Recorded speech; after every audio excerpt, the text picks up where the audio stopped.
গতকালকে অর্থাৎ 28শে জুলাই আমরা 5 জনে মিলে হরিদ্বার থেকে গোবিন্দঘাট পৌঁছেছি হেমকুণ্ড এবং ভ্যালি অফ ফ্লাওয়ার্স দর্শন করব এই ইচ্ছা নিয়ে। আগের পর্বেই আগের দিনের ভয়ঙ্কর যাত্রাপথের সমস্তটাই আপনাদেরকে দেখিয়েছি এবং দেখিয়েছি গোবিন্দঘাটে রাত্রিতে আমরা কোথায় থাকলাম। আজ 29শে জুলাই 2024।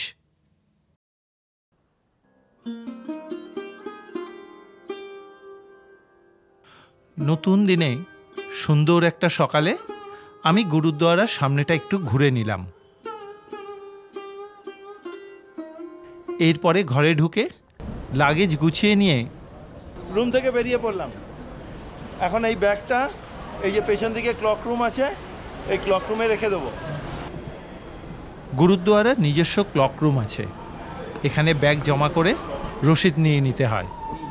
এই ব্যাগ রাখা সম্পূর্ণ বিনামূল্যে। ব্যাগপত্র রেখে এবারে এগোলাম লঙ্গরের প্রসাদ গ্রহণের জন্য।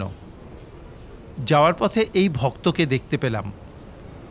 ইনি 19 কিলোমিটার পথ পাড়ি দিয়ে হেমকুণ্ড সাহেব দর্শন করতে যাচ্ছেন।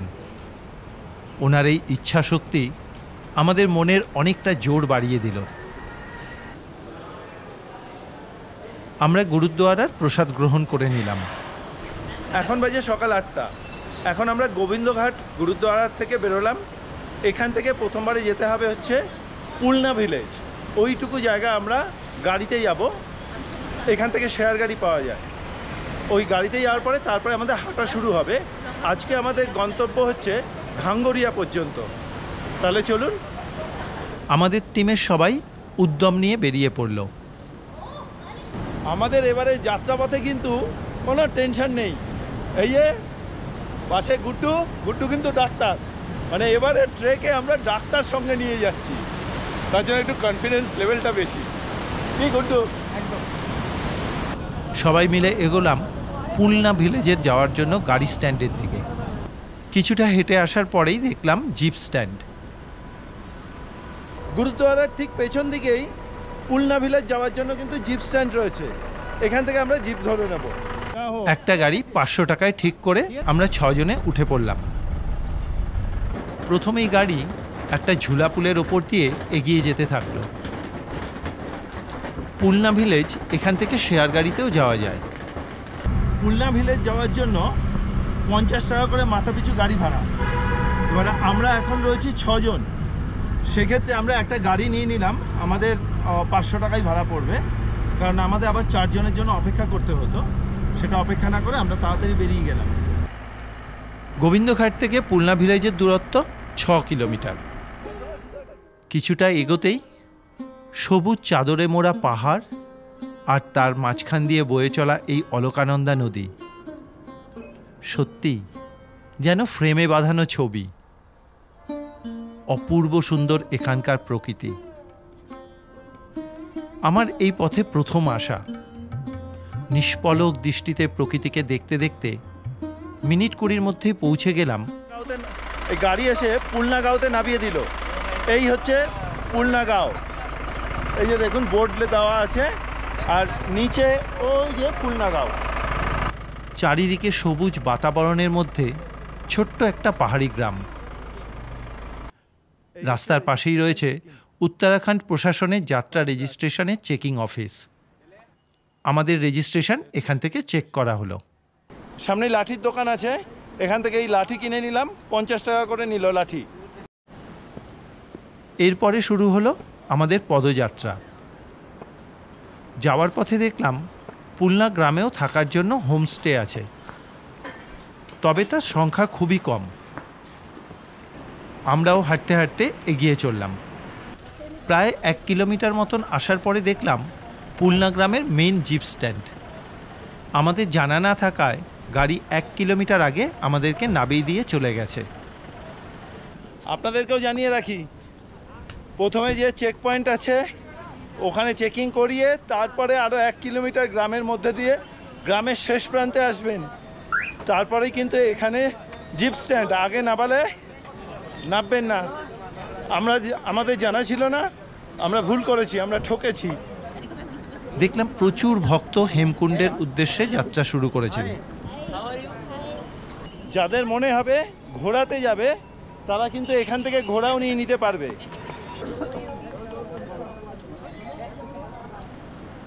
আমরা হেঁটেই যাব, তাই আর দেরি না করে হাঁটা শুরু করলাম। প্রথম দিকে রাস্তা বেশ ভালো, খুব বেশি চড়াইও নেই।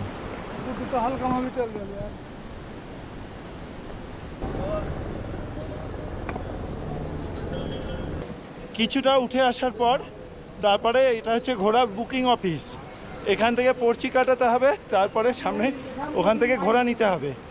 1900 টাকা এখান থেকে ঘাঙ্গরিয়া পর্যন্ত। पिट्टू घोड़े के लिए पिट्टू का प्राइस कितना है? पिट्टू का प्राइस है 1600 रुपये। 1600 रुपये। घोड़े का सवार नहीं, यहाँ से ये घंगरे का। घोड़े का है 1900 रुपये, यहाँ से घंगरे का। पिट्टू का 1600 रुपया। कांडी है क्या इधर? कांडी है। पिट्टू उसी को बोलते हैं कांडी। कांडी का पिट्टू वो कितना किलो तक में ले सकते हैं? वो ले जाते हैं 40-30-40। कोई आदमी नहीं जा सकते, बच्चे जाते हैं उसमें। बच्चे बच्चे जाते हाँ हैं। बच्चे। এরপরে আবার এগোতে থাকলাম সামনের দিকে।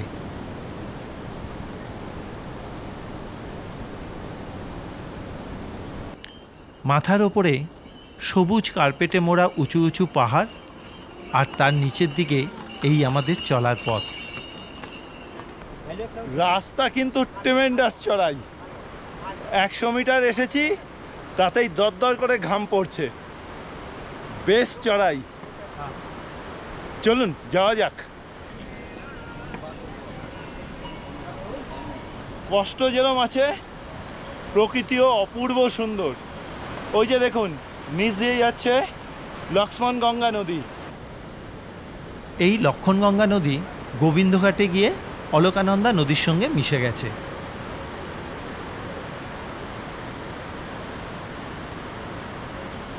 আবারও সামনের দিকে চলা। রাস্তা অনেক বেশি চড়াই থাকায় সব যাত্রীদের কিছুটা হেঁটে এসে দাঁড়িয়ে বিশ্রাম নিতে হচ্ছে। আজ আকাশ ঝকঝকে পরিষ্কার, রোদ্দুরটাও বেশ চড়া লাগছে।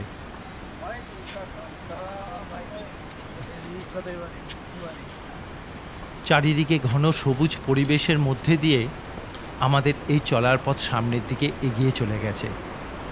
এখন বাজে 9:19। আমরা প্রায় 1.5 কিলোমিটার রাস্তা চলে এসেছি। এই 1.5 কিলোমিটার রাস্তা আসতে আমাদের সময় লাগলো 45 মিনিট মতো। খুব চড়াই রাস্তা, দরদর করে ঘামছি। আর এখন তো এখানে টেম্পারেচার 23 ডিগ্রি মতো দেখাচ্ছে। এই দিনের বেলাতে যথেষ্ট গরম লাগছে। এখানে একটু দাঁড়িয়ে রেস্ট নিলাম। এবার চলুন সামনের দিকে আবার এগোনো যাক। বড় বড় গাছের ছাওয়ায় ঘেরা সুন্দর পথ ধরে এগিয়ে চললাম। সত্যি প্রকৃতি এখানে কতটা সজীব, কত বেশি প্রাণবন্ত। এখানে সবুজের রং প্রতি কটা গাছের পাতার দিকে তাকালে বোঝা যায় সবুজ রঙের মধ্যেও কত ধরনের পার্থক্য আছে। আজকের এই যাত্রাপথের ভিডিও আপনাদের কীরকম লাগছে অবশ্যই একটা মতামত জানাবেন কমেন্ট বক্সে, অনুরোধ রইল। আপনাদের প্রতি কটা কমেন্ট আমাকে অনেক বেশি উৎসাহ দিয়ে থাকে নতুন নতুন তীর্থক্ষেত্রে ছুটে চলার জন্য। বাঙালি সব জায়গাতে থাকবে, বাঙালি ছাড়া বেড়ানো হয় না। সে যে কোনো তীর্থস্থান হোক বা যে কোনো ট্রেকিংয়ের জায়গা হোক। দেখা হয়ে গেল বাঙালি কয়েকজনের সঙ্গে। কোথা থেকে? যাদবপুর। আমরা মিলেমিশে প্রায় 22 জন মতো এসেছি। 22 জন? হ্যাঁ। বাহ। হলদিয়া, যাদবপুর, সল্টলেক, কলকাতারই বেশি সারাউন্ডিং এর। বাহ। কোথায় কোথায় প্ল্যান?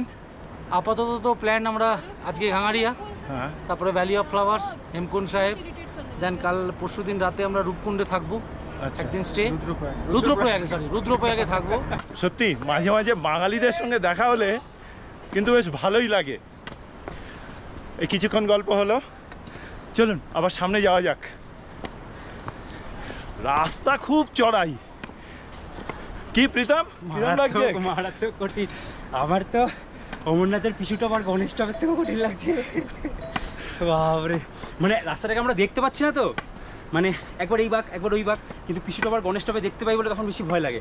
কিন্তু এই রাস্তা যখন হাঁটছি তখন বুঝতে পারছি যে কেমন। সত্যি খুব চড়াই। মনে করবেন না আমরা সবাইকে ভয় ধরাচ্ছি, আমরা যেটা অনুভব করেছি সেটাই শুধু বলছি। এতে পরবর্তী সময়ে যারা আসবেন তাদের মানসিক প্রস্তুতি নিতে অনেক বেশি সুবিধা হবে। উঠতে কষ্ট হচ্ছে, কিন্তু যখন একটু ছাওয়ায় দাঁড়িয়ে একটু চারপাশটা দেখছি, সত্যি অপূর্ব। চারিদিকটা পুরো সবুজে সবুজ, খুব ভালো লাগছে। आप लोग कहाँ से? हरियाणा चिब्बा कुरुक्षेत्र जिला। हाँ जी, पैदल जाना है? बिल्कुल पैदल जाएंगे, आए साल जाने हैं, 10 साल हो गए सन लगातार होते हैं। हाँ जी, आप लोग कितना आदमी? हम 10 आदमी हैं। 10 आदमी। हाँ जी, ये सारे अपने अपने आदमी। हाँ। बहुत बहुत अच्छा। এই হচ্ছে চড়াই। ক্যামেরাতে কতটুকু বোঝা যাচ্ছে জানি না, তবে এইটুকু বলতে পারি, এটা করতে গেলে তার আগে অন্তত 1 মাস নিজের বডি ফিটনেস তৈরি করতে হবে। আমরা ঠাকুরের কৃপায় প্রতি মাসে বিভিন্ন প্রান্তে ঘুরে বেড়াই বলে আমাদের সেরকম অসুবিধা হচ্ছে না। তবে সাধারণ মানুষ আসলে তাকে একটুখানি তৈরি হয়ে আসতে হবে। চড়াই কীরকম? অসাধারণ চড়াই তো থাকবেই, রাস্তাটাও অনেক মেনটেন করে অনেক রাস্তা। মেনটেন। আর আমি মনে হয় আপনার দর্শক বন্ধু জানা উচিত যে যেন এই রাস্তায় দেখুন ক্যাডবেরি প্যাকেট ফেলে দিয়ে গেছে একজন, ঠিক আছে, এই চকলেট বোতল ফেলে দিয়ে গেছে। যদি একটু রেসপন্সিবল হন, অ্যাটলিস্ট পাহাড়কে রেসপেক্ট করুন, এটা তীর্থভূমি, তীর্থস্থানকে রেসপেক্ট করুন। দয়া করে হাতের সামনে যে প্লাস্টিকগুলো থাকবে সামনে কোনো ডাস্টবিনে ফেলে দেবেন কাইন্ডলি আপনারা। ঠিক এমন না, পাহাড়কে রেসপেক্ট করাটা খুব দরকার, নাহলে পাহাড় কখনো আপনাকে রেসপেক্ট করবে না। না, আর সবচেয়ে বড় ইম্পর্টেন্ট থিং, খচ্চরগুলোর চেহারা দেখে মনে হচ্ছে যে এটা খেতে পায়। আমাদের অন্যান্য উত্তরাখণ্ডে যে সমস্ত কেদারনাথে তীর্থস্থানে যা চলছে, বিশেষ করে কেদারনাথে যা চলছে, সেটা কিন্তু এখানে হচ্ছে না। চেহারা দেখে তাই না? ঠিক। गुरुजी, गुरुजी दर्शन हो गया? हाँ जी, हो गई। कैसा लग रहा है? बहुत बढ़िया जी, आनंद। आप कहाँ से? मैं लुधियाना से हूँ, पंजाब लुधियाना से। লুধিয়ানা से। जी जी जी। কিরকম লাগছে? খুব ভালো। কোথা থেকে? কলকাতা, কলকাতা, যাদবপুর। যাদবপুর। অসুবিধা হচ্ছে না? চড়াই মজা লাগছে? বাহ, কোথায় কোথায় ঘুরেছো? কেদারনাথ, মদমাশ্বর, তুঙ্গনাথ, ত্রিচুকি নারায়ণ, এগুলো। বাহ। এখন কোন ক্লাস? আমার 7।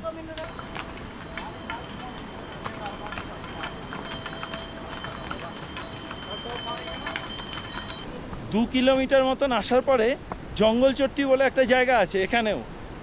ওই জায়গাটার পর থেকে কিন্তু রাস্তা একদম নিচের দিকে নেমে যাচ্ছে, প্রচণ্ড ঢালু রাস্তা। আবার এই এতটা ঢালু, আবার চড়াই ভেঙে কিন্তু উঠতে হবে ফেরার সময়। তো বেশ ঢালু রাস্তা, নামতেও বেশ বেগ পেতে হচ্ছে। চলুন সামনে যাওয়া যাক। এই যে দেখুন কীরকম ঢালু রাস্তা।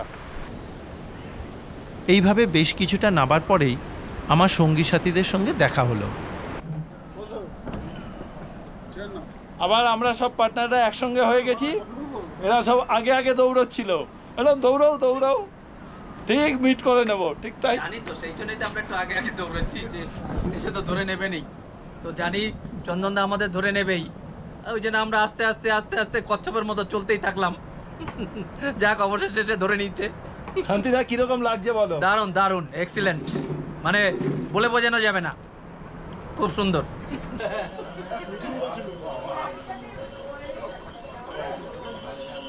একটুখানি কফি খেয়ে আবার হাঁটা শুরু করলাম। কফিটা কিন্তু ব্যাপক বানিয়েছে। হ্যাঁ, দাম 40 টাকা নিয়েছে সেটা ঠিক, কিন্তু খুব সুন্দর। যেতে যেতে খাওয়ার জন্য এখানে ফল পাবেন, অনেক ধরনের ফলই আছে, সব প্লেট বেসিসে। এগুলো কিনতে হবে, জেনারেলি 50 টাকা প্লেট। আমরা সবাই সামনের দিকে এগোতে থাকলাম।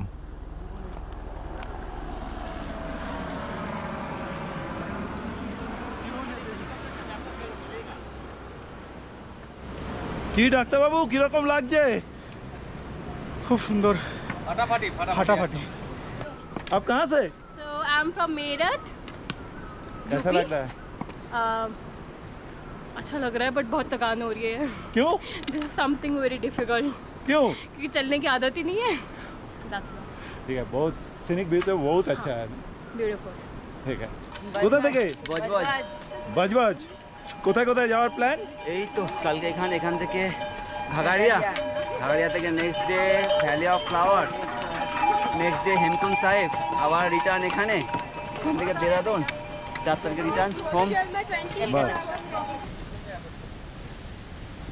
क्या हुआ थक गया क्या No, I'm fit, man. Don't make it. Don't नहीं, shoot me. थोड़ा- I'm fit. You know, I'm just relaxing. हाँ You guys are from where? Kolkata Kolkata. Okay. आपका उम्र कितना है 61. 61 और 3 बार क्या बोले 61 by triple bypass. बाईपास हो गया Triple bypass. ट्रिपल बाईपास हो गया आपका नहीं भाई. Triple bypass. तीन होते तीनों ना. कईयों की एक ब्लॉक होती है, किसी की 2 होती है, मेरी 3 ब्लॉक थी. So that was a very big operation. So उसके बाद it's just slightly different. Otherwise, I was quite active. Very very active. শুনলেন তো এই রকম শারীরিক কন্ডিশন হওয়ার পরেও কিন্তু উনি এতটা স্টিপ চড়াই বেয়ে উপর দিকে উঠছেন। সত্যি স্যালুট এনাদেরকে। চলুন সামনে যাওয়া যাক।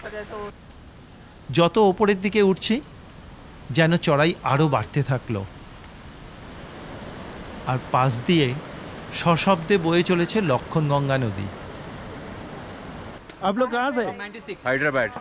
हैदराबाद कंप्लीट हो गया पूरा कंप्लीट हो गया। अच्छा पूरा या और उधर कैसा लगा बोलिए ओ बहुत अच्छा है, बहुत अच्छा लेकिन टफ है। मैडम जी आपको कैसा लगा बहुत अच्छा है बहुत अच्छा हाँ গাছেদের নিচে এই আলোছয়া পথে আবার চলা শুরু। এই রকম যাত্রাপথে সারা ভারতবর্ষ থেকে আসা বিভিন্ন মানুষের সঙ্গে পরিচয় হয়। তাতেই বোঝা যায় আমাদের ভারতবর্ষ কতটা বৈচিত্র্যপূর্ণ, কিন্তু আমরা সবাই ভারতবাসী। সত্যি গাছের ছাওয়া ছিল বলে এই রাস্তায় হাঁটাটা অনেক বেশি আরামদায়ক হচ্ছে, আর যদি এইরকম রোদ্দুরটা থাকতো তাহলে হাঁটা খুব মুশকিল হয়ে যেত, মানে গায়ে পুড়ে যাচ্ছে।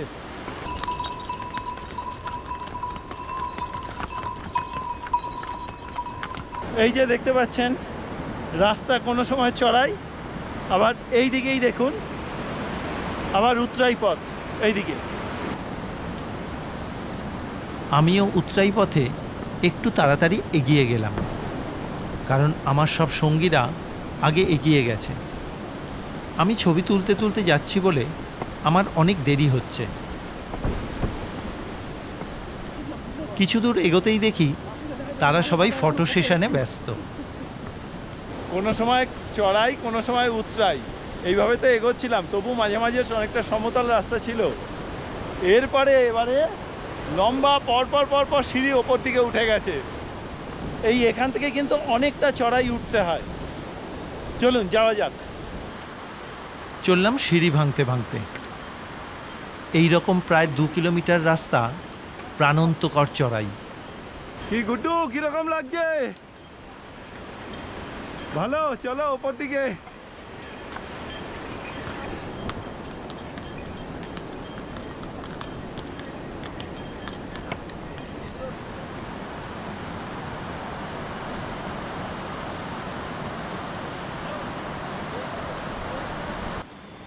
শরীরে কষ্ট হতেই সঙ্গে সঙ্গে দাঁড়িয়ে একটু বিশ্রাম। এইভাবেই পথ চলতে থাকলাম।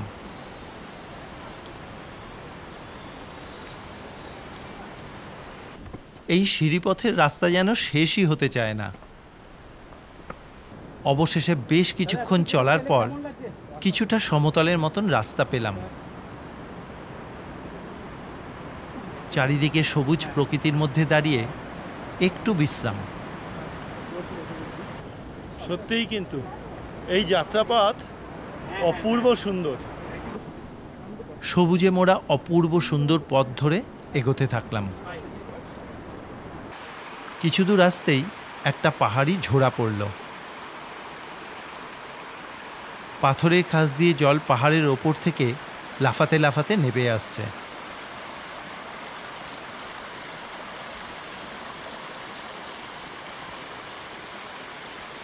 আমি এই জলধারাটাকে পেরিয়ে এগিয়ে চললাম পাহাড়ের আরও ওপর দিকে।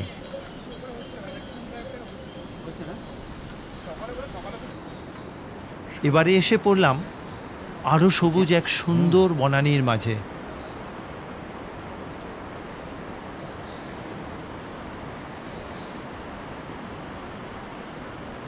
দেখলাম এই দিকের যাত্রাপথ কিন্তু সবসময় পরিষ্কার রাখার চেষ্টা চলছে।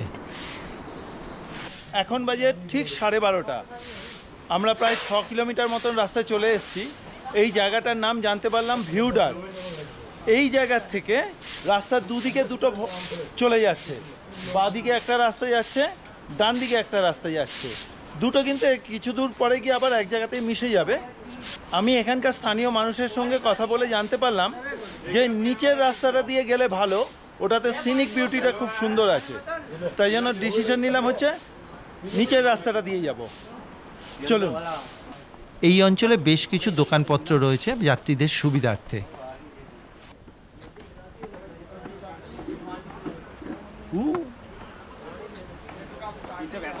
নাম क्या है? এইখানে কিছু বাড়িঘর আছে।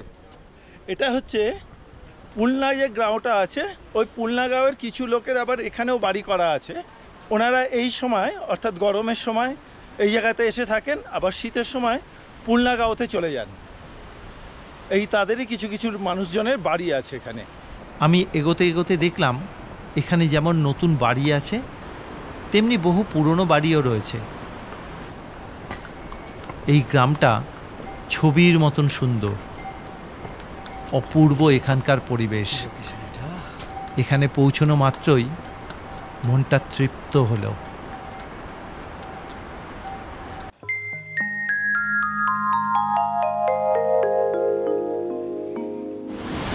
স্বর্গ কাকে বলে? এই যে দেখুন, অপূর্ব।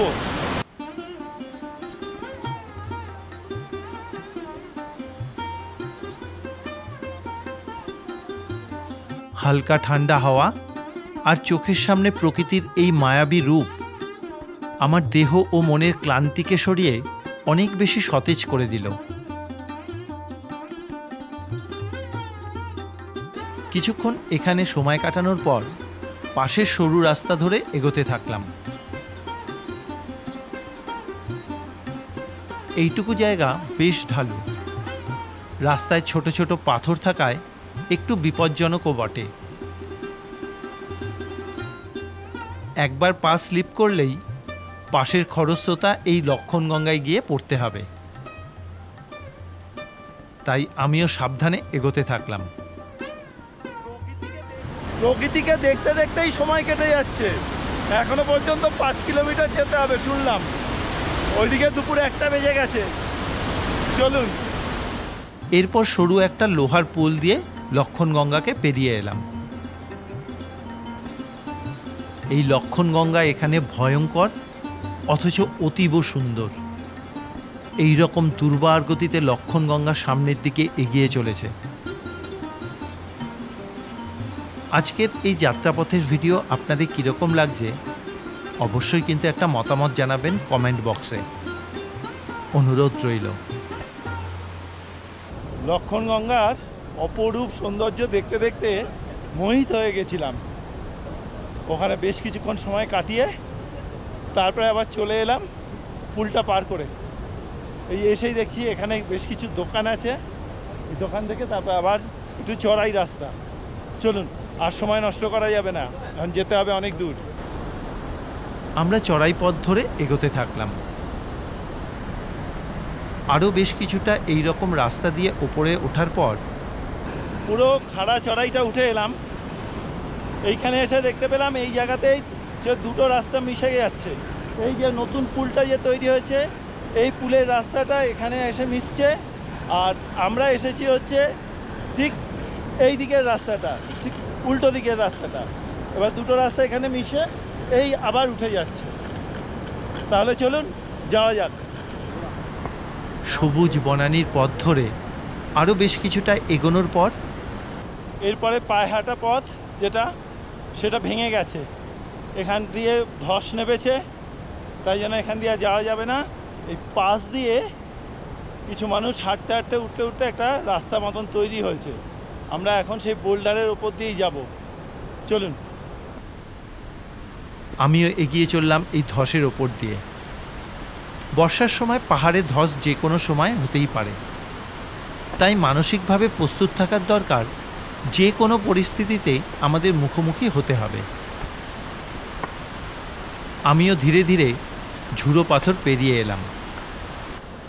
এই পাথরগুলো বর্ষায় জলের স্রোতে পাহাড়ের ওপর দিক থেকে এইভাবেই নেমে এসেছে।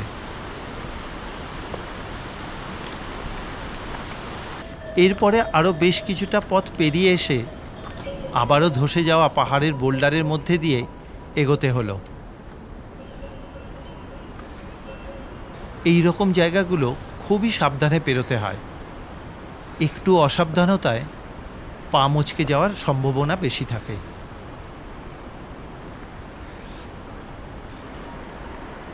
এইভাবেই এগোতে থাকলাম জঙ্গলের মধ্যে পথ দিয়ে।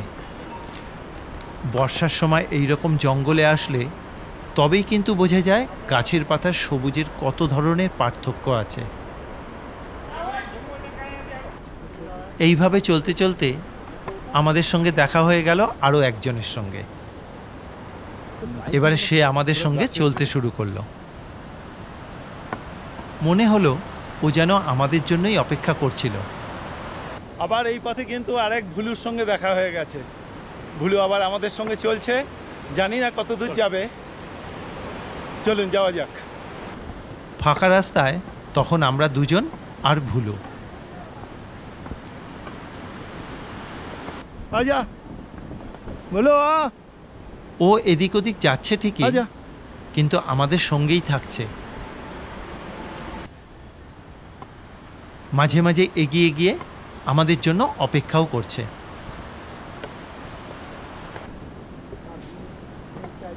ও কিন্তু আমাদের ছাড়ছে না, আমাদের সঙ্গেই যাবে বুঝতে পারলাম।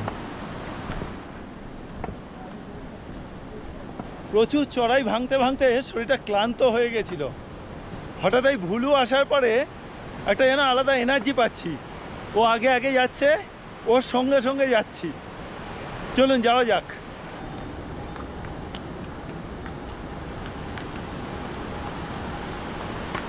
भैया और कितना किलोमीटर? अभी है 2-2.5। 2-2.5 अभी तक। ডান দিকে 90 ডিগ্রি খাড়া কালো পাথরের পাহাড়ের মাঝখান দিয়ে চলে গেছে এই রাস্তা, আর বাদিক দিয়ে বয়ে চলেছে লক্ষণগঙ্গা নদী। এই সুন্দর পরিবেশ যে কোনো মানুষকে মুগ্ধ করবেই।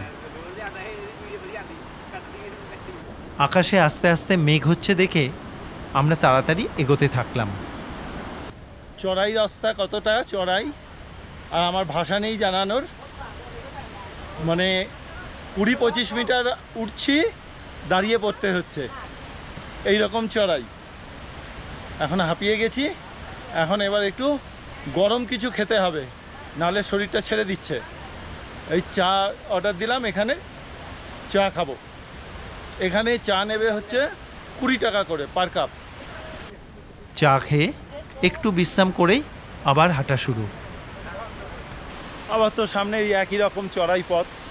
চলুন যাওয়া যাক।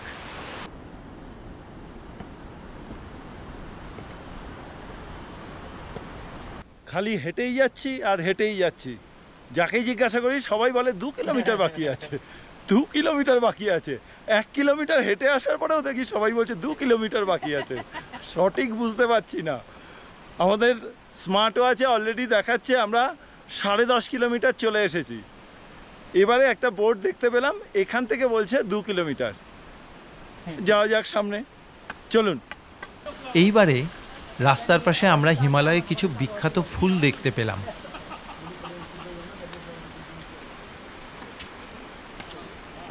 আমরা একটু তাড়াতাড়ি হেঁটে আসতেই অনেক মানুষের সঙ্গে দেখা হয়ে গেল। এখন কিন্তু আর আমাদের সঙ্গে ভুলু নেই। ভুলু চায়ের দোকান পর্যন্ত আমাদের সঙ্গে ছিল। এখন বাজে বিকেল 4:38। এই এখন এসে পৌঁছালাম হচ্ছে ঘাঙ্গরিয়ার হেলিপ্যাডে। ওই যে দেখা যাচ্ছে ওটা হচ্ছে ঘাঙ্গরিয়ার হেলিপ্যাড। এই ঘাঙ্গরিয়াতে হেলিকপ্টার সার্ভিস আছে গোবিন্দঘাট থেকে, এই পর্যন্তই লাস্ট হেলিকপ্টার সার্ভিস। এরপরেও আরও 1 কিলোমিটার আমাদেরকে হেঁটে যেতে হবে, তারপরে গিয়ে রাত্রেবেলা থাকতে পারবো। আর এখানকার প্রকৃতির সৌন্দর্য দেখুন, কি অপূর্ব। ঘাঙ্গরিয়া হেলিপ্যাড অঞ্চলটা ছোট হলেও বেশ সুন্দর, যেন ক্যালেন্ডারে থাকা ছবির সেই স্বপ্ন রাজ্য।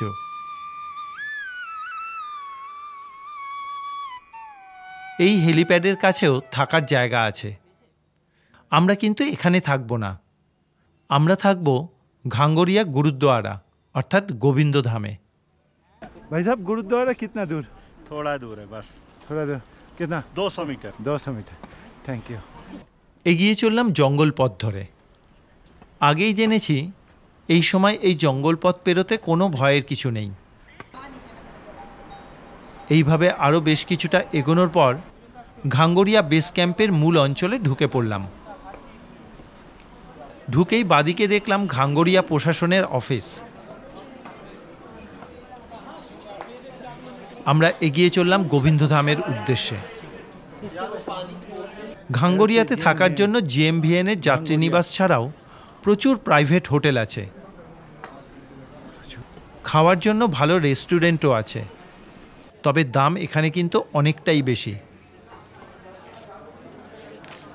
এইভাবে আরও কিছুটা চলার পর এখন বাজে বিকেল 5:30। এই আমরা পৌঁছে গেলাম ঘাঙ্গরিয়ার একদম গুরুদ্বারার গেটের সামনে। চলুন, ওখানে আমাদের সঙ্গে যারা পার্টনার ছিল তারা আগে থাকতেই আমাদের জন্য ঘর নিয়ে রেখেছে। চলুন ভেতরে যাওয়া যাক। ঢুকে পড়লাম গুরুদ্বারায়।